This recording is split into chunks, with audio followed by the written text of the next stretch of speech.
변상욱 기자. 예.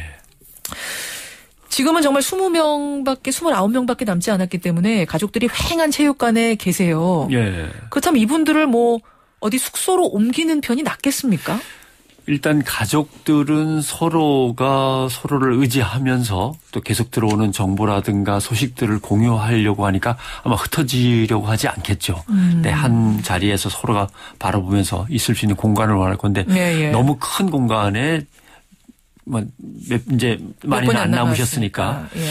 그것보다는 조금 더 안락하지만 전체가 한꺼번에 있을 수 있는 공간을 찾아서 침대도 좀 놓고 그다음에 한쪽에서는 좀 회의할 공간 그다음에 예를 들면 어디에서 온 사람들이 있으면 뭐 면담이라도 할 수 있는 공간 같은 것도 사무 공간도 조금 만들어 놓고 거기에 뭐 컴퓨터라든가 전화라든가 이런 것도 좀 가설해 주시고 이렇게 해서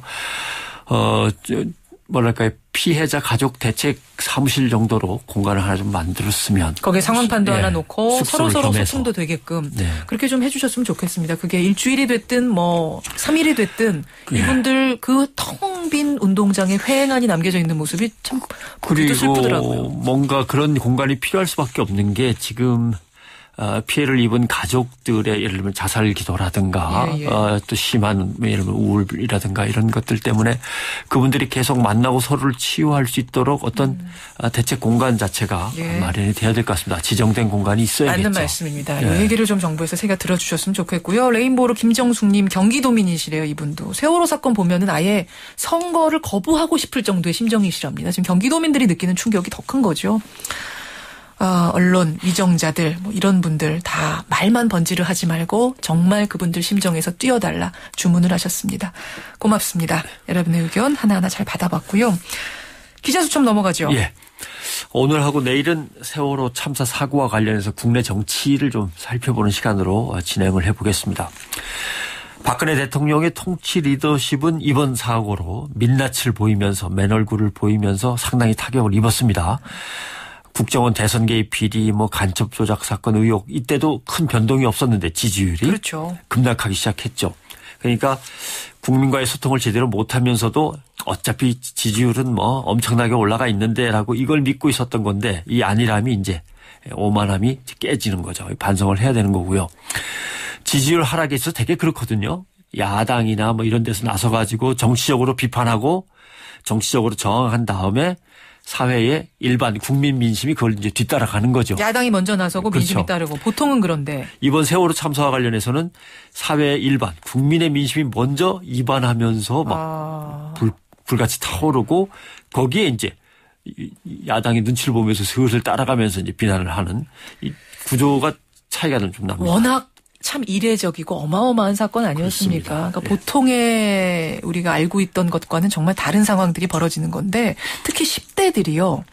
10대들이 실망을 크게 드러내고 있다는 거 이게 특이합니다. 저도 주말 계속해서 청계천 집회 현장에 가봤습니다만은 역시 중학생, 고등학생들이 많더군요. 그다음에 다른 촛불 집회와 달리 부모들이 이제 손을 잡고 나온 10대 어린이들도 많이 눈에 띄었고요. 여론조사 기관 리서치 뷰가 조사한 지난주 박근혜 대통령 국정수행 지지율 보면 40.2%입니다. 많이 떨어졌죠. 그러네요. 40대 응답자의 지지율은 보니까 잘함 29.3, 잘못함이 65.9로. 40대가요? 예. 잘함이 29.3%밖에 안 이걸 나왔어요. 눈여겨보셔야 되는 겁니다. 균형이 완전히 깨어졌죠. 근데 왜 이걸 눈여겨보시라고 하느냐면 보름 전에 40대에서 박근혜 대통령 지지율은 45대 45였어요. 그래요. 근데 이게 보름 만에 얼마입니까? 29.3대 65.9로 확 바뀐 거죠. 왜 40대일까요? 10대 아이들을 중고생 키우고 아이를 있는 두고 있는 부모들이 그렇습니다. 많으니까. 그리고 아직 여기에는 19세 이상만 여론조사에 들어가니까 10대 중고등학생들의 예를 들면 국정 수행에 대한 어떤 저항이나 반대 또는 잘못한다는 평가는 안 들어가 있는 그거는 겁니다. 빠진 건데도 40%. 이거 어떻게 조사를 한 건가요? 응답자의 내용을 보면은 전국에 만 19세 이상 1,000명을 대상으로 해서 표본 오차는 0.5죠. 신뢰지수는 95고 네네. 플러스 마이너스 3.1%입니다. 그러니까 응답률은 지금 4% 정도 나왔는데 그러니까 이건 오차 범위를 훨씬 넘어선 그런 거죠. 그렇군요. 그다음에 이제 대통령과 정부에 대한 공격이 세월호 사건 때문에 이렇게 되느냐? 꼭 그렇지만은 않습니다. 왜냐하면 국정원 선거 개입이나 간첩 조작 사건, 노동 현장에서의 불공정함이나 노동자들에게 대한 압박 또는 언론이 점점 엉망이 되어가고 언론을 갖다 권력이 짓누르고 있는 이런 모습들. 이런 것 때문에 계속 퍼부어지던 비판의 연장선상에 이제 세월호가 더해지는 거죠. 그러네요. 그러니까 세월호 사건으로 비판하던 사람들은 문제가 있어. 강한 확신을 갖게 되는 거고. 예. 어느 정도 선에서 그래도 대통령하고 정부가 잘해주겠지 하고 기대하고 넘어갔던 사람들은 세월호 사건으로 세월호도 문제지만 그러고 보니까 지난 간 것들도 다시 새겨보니까 이게 문제가 많은 것들 아니야 이렇게 이제 되는 어느 거죠. 지점을 톡 지금 건드린 거군요. 그렇습니다. 예, 예. 그러니까 이제부터라도 우리 정부는 뭘 할 것인가 그 부분이 중요한 거 아니겠습니까? 일단 지금 창조경제와 국가 안보를 축으로 해서 국정 운영을 돌리고 있는데 사실은 좀 수정이 필요합니다. 실망한 민심과 사회 불안의 확산, 계층 간의 갈등, 사회 양극화 이 문제를 어떻게 해소할 건가 좀 더 우선순위를 여기다 두고 정책을 갖다가 꾸려나가고 통치 시스템을 바꿔야 될 것 같아요. 그렇죠.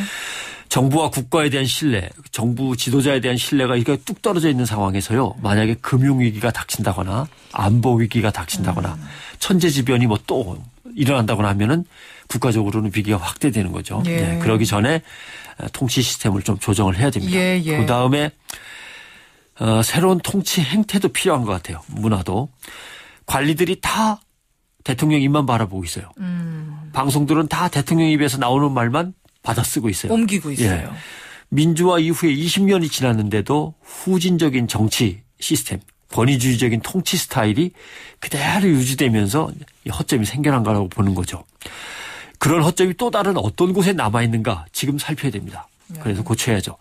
제왕적 대통령 1인 통치 관행을 빨리 고치고 그 그늘 속에 도사린 부정부패도 다 빨리 없애야 됩니다. 그다음에 이번에 좀 심각했던 게 질서를 지키고 가만히 있으라는 지시 명령 때문에 참극이 커지지 않았습니까? 그게 참 아이러니고 그래서 더 기가 막히는 거 아닙니까? 법과 제도가 지정해준 어떤 질서의 신뢰와 권위가 무너졌단 말이죠.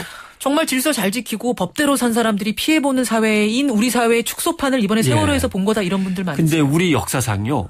독재와 군사 통치를 오래 겪으면서 우리나라에서 법과 질서란 국민이 원해서 국민이 필요해서 만든 것이기보다는 권력과 금력, 관료들의 이해관계가 얽혀갖고 만들어진 것들이 많다. 이런 불신이 있었단 말이죠. 그 불신의 또 상당 부분은 타당하기도 합니다.